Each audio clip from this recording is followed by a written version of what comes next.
그리스도인이라고 하면 단순히 예수를 믿는 사람이 아니라 그의 삶에 변화된 사람을 가리킵니다. 예수님을 인격적인 만남을 통하여 우리의 삶에 새롭게 변화된 사람을 가리킵니다. 이런 분들이 그리스도인입니다. 이 변화를 신학적인 용어로 회심이라고 얘기합니다. 회심하였다는 것은 그리스도를 믿는 사람으로 바뀌었다는 것을 말합니다. 단순히 구원받은 것에서 그치는 것이 아니라 우리의 삶이 새롭게 전체가 변화되었다는 것이 바로 회심, 컨버전, 회심되었다, 컨버티드. 이 회심은 구원과는 별개입니다. 구원은 하나님의 일하심입니다. 하나님께서 은혜로 구원하신다는 것은 하나님의 영역입니다. 우리가 스스로 구원한다는 것은 있을 수가 없습니다. 예수님께서 우리의 죄를 대신하여 십자가에 죽으심으로 우리의 죄를 사하여 주시고 우리를 구원해 주셨다는 그 놀라운 사실을 우리가 믿음으로 받아들이게 될 때에 우리 안에 구원의 역사가 일어납니다. 그러기에 구원은 전적인 하나님의 주권에 달립니다. 그러나 회심은 좀 다릅니다. 회심했다는 것은 변화했다는 건데, 이 회심은 예수 그리스도를 통한 구원 사역에 대한 인간의 반응이 회심입니다. 하나님께서 베풀어 주시는 구원의 은혜와의 첫 만남이 바로 회심, 즉 변화라 할 것입니다. 이 회심을 통하여 우리는 하나님과의 구속적인 관계 안으로 들어가게 됩니다. 회심한다는 것은 단순히 죄책감이나 속박과 소외로부터의 벗어나는 것으로만 그치는 것이 아니라 죄로 말미암아 곤경에 빠진 상황에서 벗어나 예수 그리스도의 십자가의 은혜와 더불어 부활의 신앙으로 우리의 삶이 매일매일 새로워지는 역사를 경험케 하는 것이 회심입니다. 이걸 좀 더 설명하자면, 예수를 통하여 하나님께 받아들여지고 하나님의 자녀로 입양되는 것, 이걸 가리켜서 우리가 칭의함이라고 얘기합니다. 예수님의 십자가에 돌아가심을 내가 믿습니다. 내 죄를 위하여 예수님이 속죄물이 되신 것을 내가 믿습니다. 그 놀라운 십자가의 은총을 받아들일 때, 믿게 될 때 우리를 하나님께서는 의롭다 여기시고 양자 삼아 주십니다. 하나님의 자녀 삼아 주신다는 겁니다. 이 믿음이 우리를 의롭게 합니다. 이 믿음은 우리의 믿음의 토대가 됩니다. 그런데 의롭게 된 사람이라 할지라도 우리 안에 남아있는 이 죄책감, 죄에 대한 이 노예 상태, 소외감, 가끔 다시금 돌아갈 때가 있습니다. 우리가 은혜로 하나님의 구원의 백성이 되었는데, 하나님의 놀라운 사랑으로 하나님의 백성이 되었는데, 우리는 때로 그 은혜 안에서 감사와 감격과 주님의 기속적인 교제를 통해서 우리의 믿음이 성숙되어지기보다는 때로는 간혹가다 생각할 때가 있습니다. 내가 하나님 앞에 좀 더 많은 것을 해야 되지 않나? 좀 더 하나님 앞에 더 많은 일과 시간들을 밝혀야 우리가 내가 구원의 역사를 경험하지 않나 생각하여 율법에 의해서 율법주의로 돌아가는 것, 은혜로 구원받았는데 그 안에 감사와 감격이 넘치는 것이 아니라 행함의 삶을 통하여 내 구원의 완성을 이뤄보고자 하는 일들. 여러분, 이 문제 해결하려고 한다는 게 아니라 내가 구원함으로만 그치는 것이 아니라 내가 주님과 늘 은혜 안에서 말씀과 기도의 삶을 통하여 성화의 단계로 나아가면 때에 이 문제가 해결되는 거예요. 그리스도의 형상으로 변화되는 겁니다. 구원받았으면 내가 의롭다 영임을 받는 겁니다. 칭의함을 받은 겁니다. 칭의함으로 그치는 것이 아니라 예수 그리스도의 깊은 영적인 만남과 인격적인 교제와 하나님의 말씀을 통하여 내 삶 속에 그 말씀이 생활화되어지는 삶을 통하여 우리 안에 성화되어 가는 거예요. 이걸 가리켜서 변화, 회심, 매일매일 새로워지는 역사의 경험. 그러기에 회심엔 두 가지의 내용이 있습니다. 하나는 하나님께로 돌아가는, 하나님에 의해서 타의적으로 하나님께로 돌아가는 방법이 있는 반면에 내가 스스로 깨달아 알아서 하나님께로 돌아가는 자의적으로 하나님께 돌아가는 방법이 있습니다. 그러기에 매일매일 회심의 역사가 우리 가운데 있어야 됩니다. 어렵게 된다는 것이 칭의가 그리스도의 출발점이라고 한다면, 성화는 그리스도 안에서 우리의 삶과 정체성에 관한 목적이요 목표일 뿐만 아니라 이것이 우리의 삶 속에 이루어질 때 우리는 궁극적으로 하나님 앞에서 영화로운 존재가 될 수 있다는 겁니다. 그러기에 그리스도 안에서 성숙해지고 완전해지고 온전해진 것이 바로 성화의 삶이요, 구원받아 변화되어 그리스도 안에서 성숙되어져 가는 삶, 이것이 회심이라 할 것입니다. 종교개혁자 마틴 루터는 그리스도의 삶에서의 중요한 것이 회심인데, 회개의 삶이고 변화되어 가는 삶인데, 여기에는 세 가지의 변화가 있다고 얘기합니다. 예수를 잘 믿으면요, 성화의 과정에 들어가게 되면요, 하나는 뭐냐? 지성적 회개예요. 또 하나는 도덕적 회개예요. 또 하나는 종교적 회개입니다. 이 회개의 삶이 우리 가운데 일깨질 때에 그 삶이 전인적인 건강의 삶뿐만 아니라 영적 강자로서의 삶을 살아갈 수 있다는 겁니다. 그 첫 번째 지성적 회심이 뭐냐? 머리의 회심입니다. 중생하면서 거듭나면서 생각이 바뀌어지는 겁니다. 이성적이고 자기중심적인 가치관의 삶에서 그리스도 중심의 삶으로, 하나님 나라의 중심의 삶으로 가치관이 바뀌어지는 겁니다. 이걸 중생했다는 겁니다. 회심했다는 겁니다. 거듭나 변화되었다는 겁니다. 이런 사람은 부정적인 가치관에서 긍정의 가치관으로 바라보며 염세적이며 절망과 좌절의 인생에서 하나님을 믿는 믿음 안에서 낙관적인 삶으로, 소망과 확신의 삶으로 새롭게 달라진 인생, 다른 말 아니라 지성적 회심, 머리의 회심입니다. 또 하나 또 한다면 가슴의 회심입니다. 종교적 회심입니다. 가슴이 뜨거워지는 걸 말합니다. 세상을 살면서 분노와 좌절, 죄책감과 많은 후회와 회한에 늘 마음이 상하고 상처받고 헤어내질 못하다가 중생하게 되면 하나님의 영이 내 안에 거하시고 그로 인하여 그리스도의 생명력이 발산되는 인생, 빈 가슴이 채워지는 가슴이에요. 뭘로? 생명 없는 삶이 생명 있는 삶으로 바뀌어요. 이런 사람은 원망하는 사람이 감사의 사람이 됩니다. 용서하지 못하는 사람이 용서의 사람이 되고, 가슴을 쥐어짜듯 분노의 사람이 평안의 사람이 되고, 한숨 쉬고 절망하며 다 끝났다는 사람이 소망의 사람으로, 부정적인 염세적인 사람이 긍정의 사람으로 변해지는 것, 이게 회심에, 이게 거듭났다는 겁니다. 또 하나 또 간다면 도덕적 회심입니다. 루터는 이 도덕적 회심을 뭐라고 했느냐? 돈주머니의 회심이라고 하는 거예요. 물질관이 바뀌어지는 거예요. 행동의 변화의 핵심에는 돈이 있는 겁니다. 돈이 있을 때 물질을 어떻게 쓸 것인가, 어떻게 볼 것인가, 정당한 방법으로 벌어야 됩니다. 정당하지 못한 방법으로 버는 돈은 결코 내 돈이 아닙니다. 돈을 벌었다고 말할 수 없는 겁니다. 부당한 이익을 바라지 않는 사람입니다. 이게 중생했다는 겁니다. 돈은 버는 것도 중요하지만 어떻게 사용하느냐, 신앙적 가치에서, 성서적 가치에서 사용함에 회심이 있어야 된다는 거예요.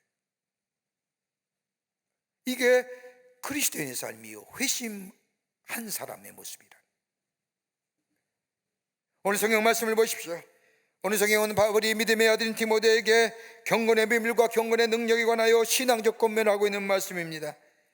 바울은 디모데에게 다름 아니라 신앙적인 경건과 경건의 능력과 경건의 부분은 다름이 아니라 하나님의 말씀과 경건에 창념해야 된다고 얘기하면서 6장 3절의 말씀을 보면, 바른 말 곧 우리 주 예수 그리스도의 말씀과 경건에 관한 교훈을 따르지 아니하면, 다른 말로 말하면 그리스도인의 삶이란 하나님의 말씀과 더불어 경건의 삶이 우리 가운데 있어져야만이 그리스도인이라는 거예요. 말씀과 경건에 참여하는 거예요. 경건은 구별된 삶으로, 하나님의 말씀이 내 안에 생명의 역사로 다가올 때 내 삶을 변화시키고 이 삶의 태도가 내 삶 속에 드러나게 될 때에 구별된 자, 이 경건의 모습이에요. 세상의 가치관에 따르지 않는 거예요. 예수를 믿으면서도 세상의 삶의 방식으로 똑같이 사는 건 아니라는 거예요.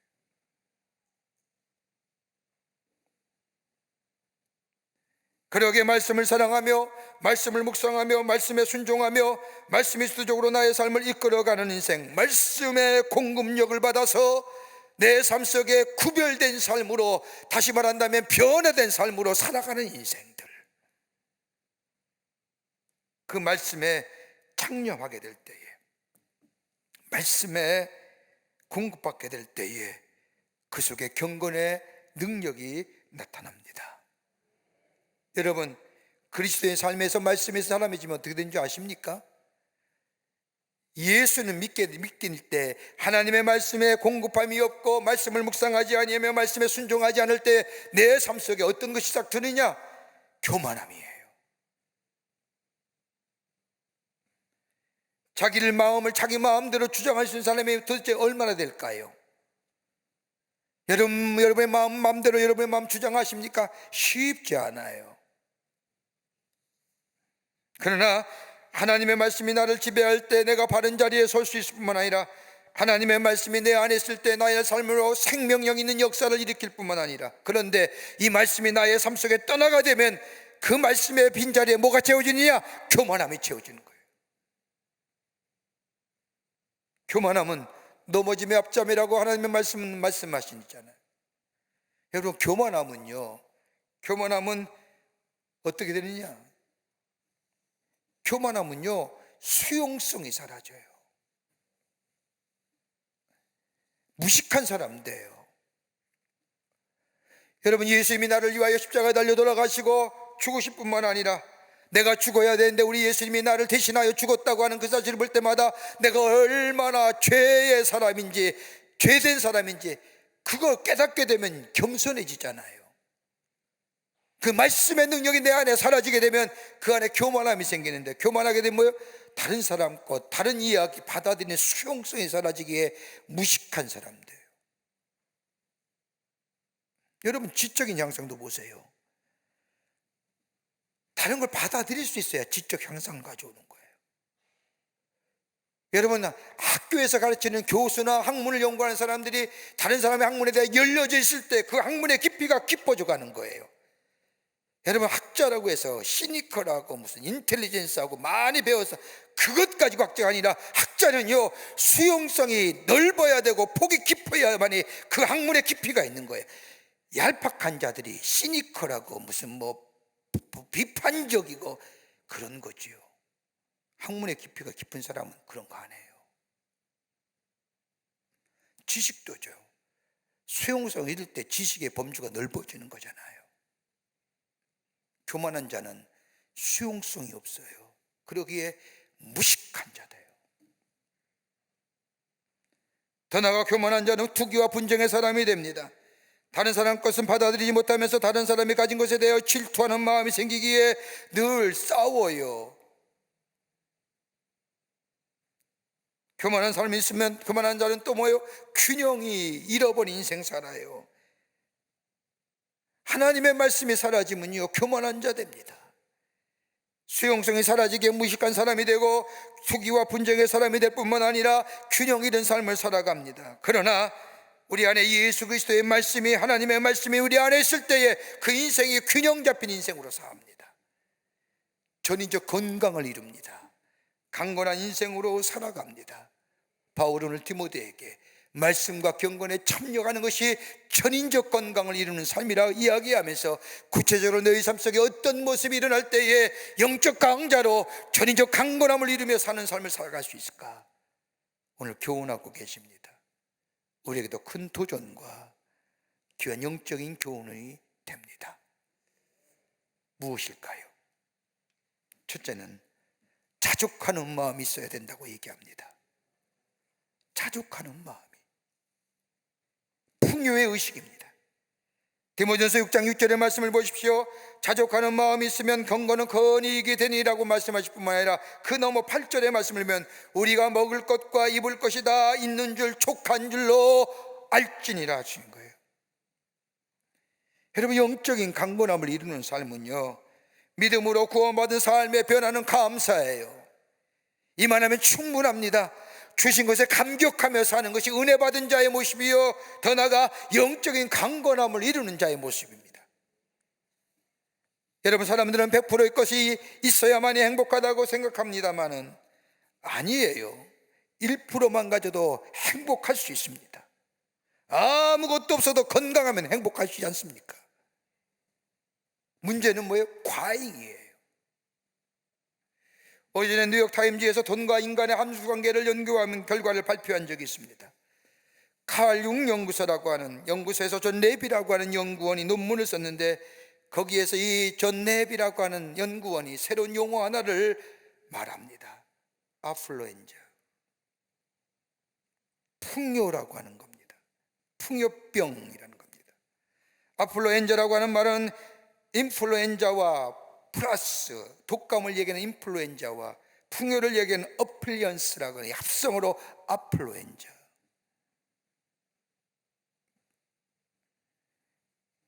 풍요증이에요. 풍요병이에요. 여러분, 풍요병에, 그러면서 그런 얘기할, 풍요병에 걸린 사람의 증상이 어떤 것들이냐? 소비 중독의 바이러스를 가진 사람이 어떤 사람이냐? 그런 얘기합니다. 하나는 뭐냐? 의욕이 약해지고 무엇인가 대하여 헌신할 줄 모른다는 겁니다. 풍요병을 가진 사람, 있는 것에 과잉으로 갖고 있는 사람. 여러분, 물질이 많으면 의욕이 생길 것 같지만 그렇지 않다는 겁니다. 물질이 많으면 게을러집니다. 의지가 사라지고 의욕이 사라지기 때문입니다. 또 하나 풍요병의 증상은 뭐냐? 의심이 많아져요. 물질이 많으면 사람에 대한 신뢰보다는 의심이 많아진다는 겁니다. 다른 사람을 믿지 못한다는 겁니다. 여러분, 지금 우리의 사회가 어떤 걸까요? 풍요롭잖아요.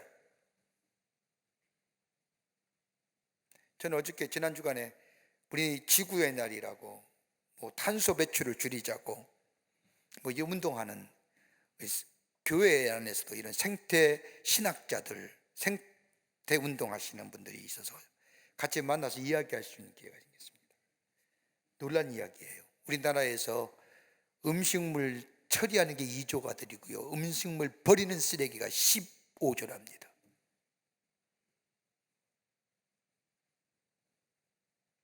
너무 풍요로운 거예요. 우스갯소리입니다만은요, 탄소 배출 줄이자고 하잖아요. 여러분, 배가 터지게 먹고 꺽 하는 거 탄소예요. 여러분, 지구 오염시키는 거예요. 배 터지게 먹고 트름하는 거 그거 탄소라니까요. 해봤잖아요. 지구 오염이에요. 그 소리 듣고 저는 웃었지만 뒤에 집에 와 가만히 생각해 보니까, 사무실에 들어와 생각해 보니까 맞는 얘기예요. 배는 터지게 먹고 꺽 지구 오염이.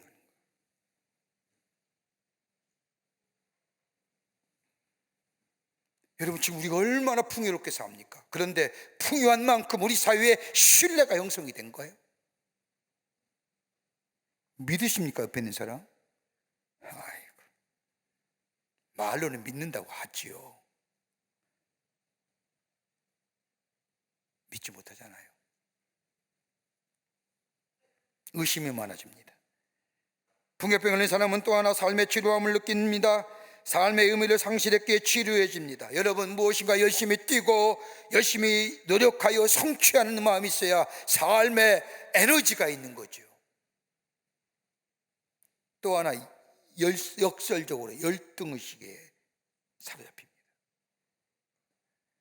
돈 버느라고 물질 때문에 물질이 모든 것을 해결해 줄 것이라고 생각했기에 인격인 것인지 도덕적인 소양, 이거 게을리한 거예요.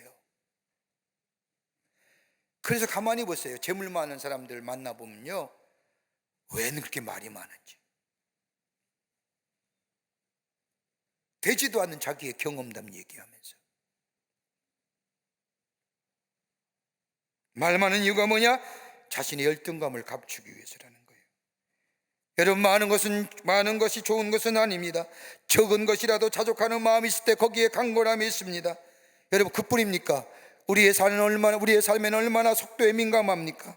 조금만 늦어고 조금만 늦게 출발해도 얼마나 조급하게 빵빵거리며 앞차를 다그칩니까? 그뿐 아니라 얼마나 우리의 과잉의 소비입니까? 있음에도 더 갖고 싶은 마음, 이것이 우리의 영적인 능력과 더불어 강건함과 더불어 영적인 능력을 고갈시킨 겁니다. 그러기에 시편 16편 5절과 6절의 말씀을 보면 시편 기자는 자신의 삶을 돌이켜 고백하기를 여호와는 나의 산업과 나의 잔의 소득이시니 나의 분깃을 지키시나이다. 내가 줄로 재어진 구역은 아름다운 곳에 있으며 나의 기업이 실로 아름답도다라고 고백합니다. 하나님이 내게 주신 분깃이 있다는 겁니다. 하나님이 그 분깃을 지켜주신다는 겁니다. 다 가질 수도 없고 다 받을 수도 없고 가졌다고 다 쓸 수도 없다는 겁니다. 주께서 내게 분복으로 주어진 구역이 있는데 그 줄로 지은 한계, 그 안에서 내가 산다는 겁니다. 그 안에서 감격하며 감사하며 산다는 겁니다. 소유에도 한계가 있잖아요. 건강에도 한계가 있습니다. 아무리 노력해도 시간 지나면 건강은 지나갑니다. 근데 우리의 시간도 한계가 있습니다.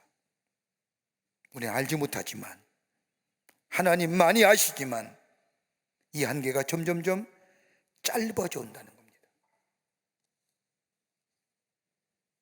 그러기에 오늘 시편 기자는 이것을 알았기에 주께서 나의 분깃을 지키시나이다라고 고백하는 겁니다. 내게 한계를 정해주셨고 그 안에서 내가 편안하게 해주셨다는 겁니다.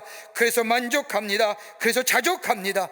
내게 준 건강을 인하여 감사하며 내게 준 가정을 인하여 감사하며 내게 준 자녀들 인하여 감사하며 적든지 많든지 간에 내게 준 분깃으로 인하여 하나님 앞에 감사하며 그래서 아름답게 여기며 찬양하며 찬송하는 인생, 이게 전인적 강건함을 이루는 심이요 여기에 영적인 능력의 역사가 우리 가운데 있어집니다. 두 번째는요, 청지기적 마음이 있어야 된다는 겁니다. 청지기적 마음이 있어야 됩니다. 오늘 본문 7절의 말씀을 보십시오. 우리가 세상에 아무것도 가지고 온 것이 없음에 또 하나 아무것도 가지 못하리니, 내 것이 없다는 거요. 이 세상 사는 동안 내게 맡겨주신 것들이지요. 청직이라고 얘기하는 겁니다. 전인적 강건함을 이루는 삶은 다름이 아니라 청지기적 삶을 살아야 한다는 겁니다. 청지기란 내 것이 아니라 원주인이 내게 잠시 맡겨주신 그것을 관리하는 사람이라는 겁니다. 여러분, 우리가 가지고 있는 거 가지고 갈 수 있을까요? 아무도 없어요. 건강도 재물도 지식과 지혜도 다 하나님께로부터 내게 주신 것들인데 내가 이 땅에 사는 동안 그것을 잘 관리하고 그것을 통하여 기쁨을 얻다가 주님 부르시는 날, 내 한계가 도달했던 날 그대로 두고 떠나야 되는 사람이 우리였어요.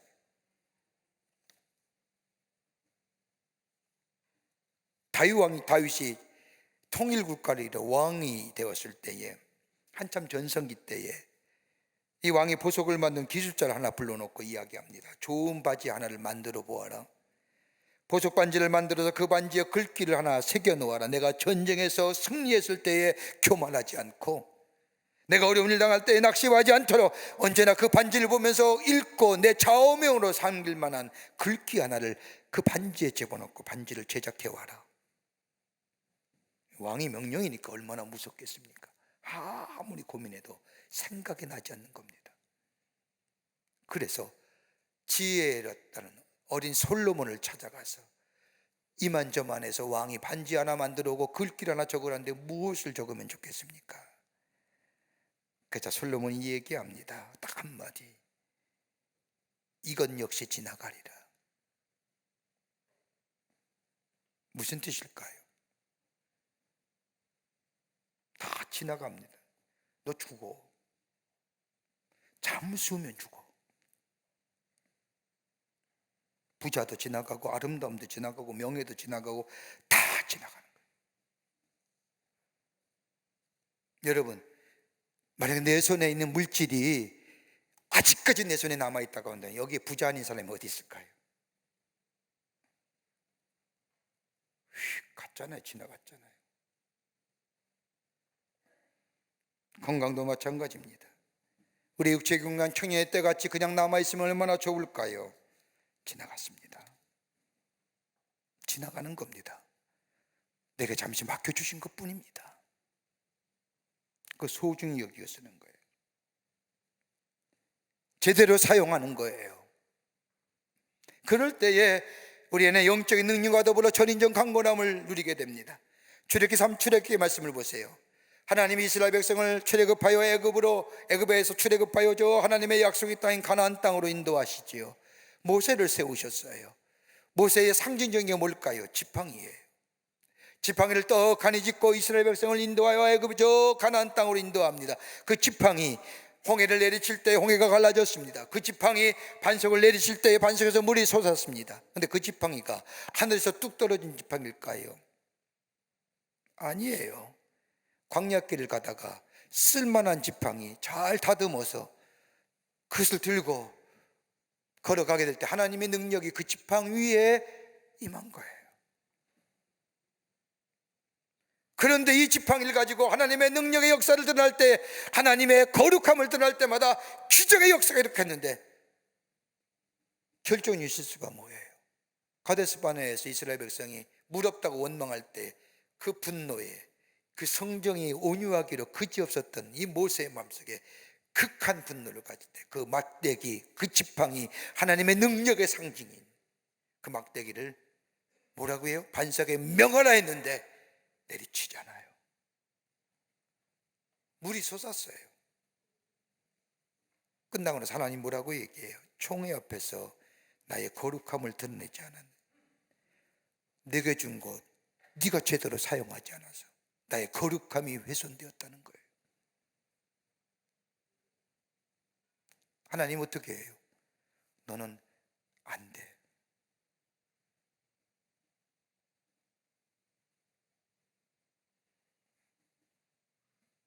제대로 사용해야 됩니다.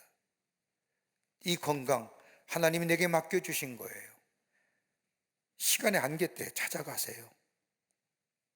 이 생명, 내 물질, 내 건강, 내 자녀, 내게 이 땅에 사는 동안 내게 맡겨주신 거예요.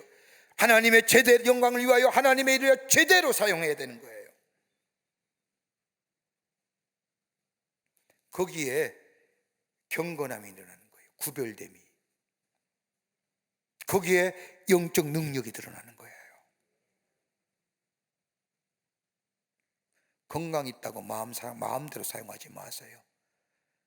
재물 있다고 마음대로 사용하지 마세요. 이렇게 얘기하면 그런 얘기 하실 분 계세요.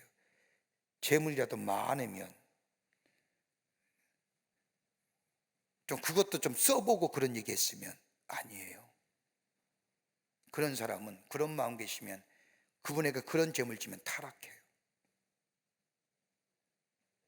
주신 분께 감사함을 알고 그것을 가지고 뭐요? 하나님의 귀한 영광을 위했습니다. 끝으로 탐심으로부터 자유로워야 돼요. 탐심으로부터요. 10절 말씀을 보십시오. 돈을 사랑하며 일만하게 뿌리가 되나니 이것을 탐내하는 자들은 미혹을 받아 믿음에서 떠나 많은 근심으로써 자기를 찔렀더라. 돈을 사랑함이, 다른 말로 표현한다면 세상의 것을 사랑함이 영적인 능력을 잃게 했다는 거예요. 하나님보다 다른 것들을 사랑하는 것, 다른 말로 말하면요, 초점이 하나님께로 향해 있는 게 아니라 세상 것에 향해 있는 거예요. 우리의 관심이 어디 있을까요? 우리의 초점이 어디에 향해 있을까요? 여기서 돈이라고 표현, 돈을 사랑함이라고 하는 말로는 헬라어로 필라 르게리아라고 얘기하는데, 이 필라라고 하는 것은 다름이 아니라 필로스, 이 사랑, 친구의 우정 같은 얘기하는 거죠. 필로적 사랑. 거기에 돈이라고 하는 아르기리아라고 하는 것의 합성어입니다. 그래서 돈을 사랑하는 것 수준에 우리가 좀 더 해석을 붙인다고 한다면 세상 것을 사랑하는 것. 예수 믿는다고 하면서 세상을 가질래, 예수를 가질래, 그러면 어디 가질래요? 세상이 좋잖아. 영적인 능력을 잊어버리게 하는 거예요.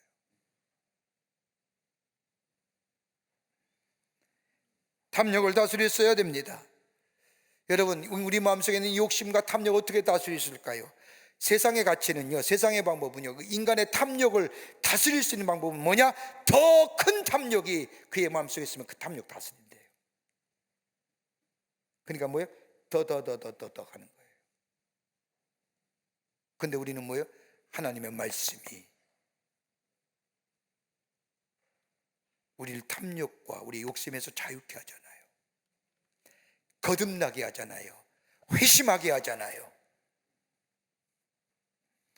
얼마 전에 집사님 주신 책 가운데 한 집사님이 부자의 황금률이라는 책이 하나 선물로 주셨는데, 케네스 블랭차드와 쉘든 보울즈라고 하는 사람이 쓴 책간. 부자가 어떤 사람이 부자냐, 어떤 사람이 진정한 부자냐, 재물이 많고 돈이 많고 뭐 이게 부자가 아니라 진정한 부자의 삶이 어떤 사람이냐, 몇 가지로 이야기합니다. 그 하나가 뭐냐? 즐거움이 있어야 합니다. 부자는요, 즐거워야 돼요. 부를 가지고 있어도 금심이 있으면 부자가 아니라는 겁니다. 잠을 못 잔다, 그건 진정한 의미로서의 부자가 아니라는 겁니다. 부로 인하여 고민이 없어야 합니다. 물질 때문에 고민하세요? 부자 아닙니다. 두 번째는 목적이 분명해야 돼요. 부자체가 목적이 되어서는 아니 된다는 겁니다. 여러분, 부자의 공포란 말이 있습니다.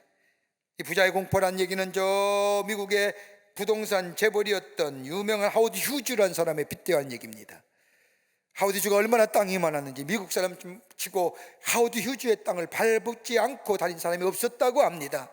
그런데 이 사람은 행여나 자신의 돈 때문에 사람 만나기가 두려워서 15년 동안 집 안에 있다가 비참하게 세상을 떠났답니다.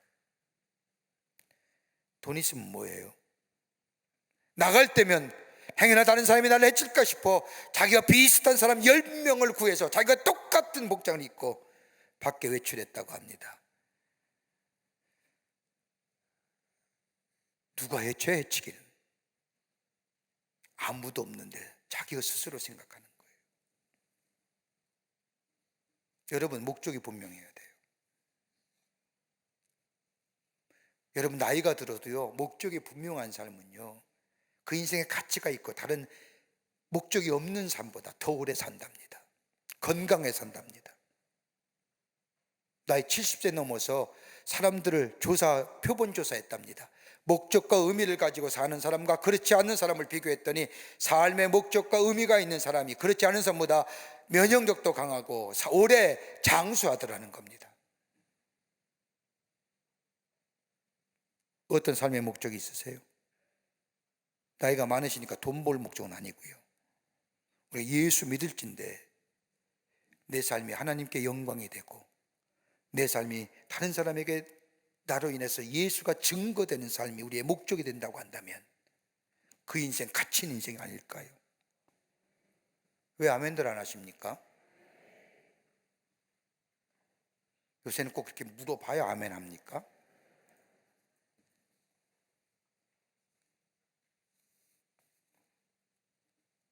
돈이 목적이 아닙니다.